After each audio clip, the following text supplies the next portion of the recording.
Welcome to another edition of Fitness Friday. I'm joined here this week by owner of the Performance Locker, Casey Stutzman. Casey, thanks so much for having us out here. Thanks for coming out, Preston. A little rainy, a little gray, but we're going to head out anyway. Why don't you just walk us through what we're going to be doing today? So we're going to be paddling out to the Rend, one of the shipwrecks right in our little bay here, and then doing some diving, doing some free diving, a little bit of snorkeling. And it's only in like 15, 17 feet of water. On a good day like today, we don't have a lot of wind or waves, so it's going to be should be pretty good visibility and easy paddle out, and yeah.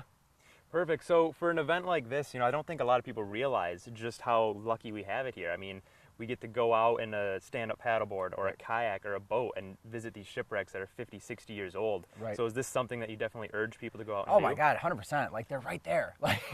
So from where I'm standing, we can get to 4 of them within under a mile. And the Ren, it's a little bit longer paddle out, but it's a really accessible wreck. There's a couple others right in that area as well if you want a little bit longer paddle, and then there's also dive charters if you want to get out a little bit deeper. But yeah, there's so much right here that's accessible by any type of paddle-powered vessel.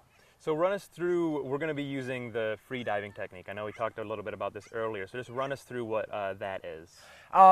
We recommend if people are interested in free diving to seek out some training, because obviously there is some risk that comes with diving deep or staying underwater for a long period of time. But with some basic technique and a good level 1 course, it's amazing what can be unlocked to someone within a day and a half. Great Lakes Divers does an awesome job and hosts some course recently, so that's a great place for a resource for that. But the great thing about most of these wrecks right out here is that they're very snorkelable. Is that a word? Let's call it a word.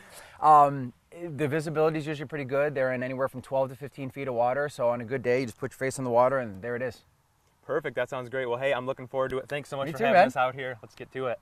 After we loaded up our paddleboards and snorkeling equipment, we headed out to our launch area.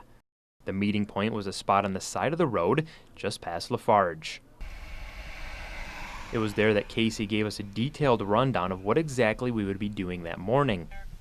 It would take about 20 minutes to paddle out to the WP Rend, which rests in 17 feet of water directly in front of Lafarge. And, well, here's a disclaimer. I've never exactly been on a stand-up paddleboard before. Wasn't too bad. I was really surprised at how easy it was to balance, and after a few minutes I was a pro. Although I can't speak for the rest of the group. Once we finished up paddling, which is a great full-body workout, we reached the buoy marking the wreck. It was time to dive, and it was amazing.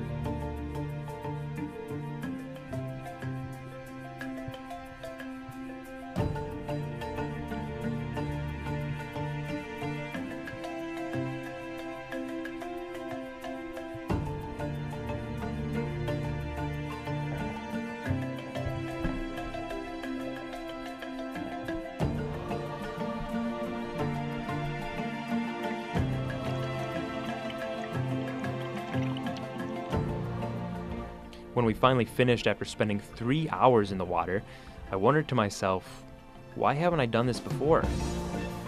Sports is next with Kyle Logan.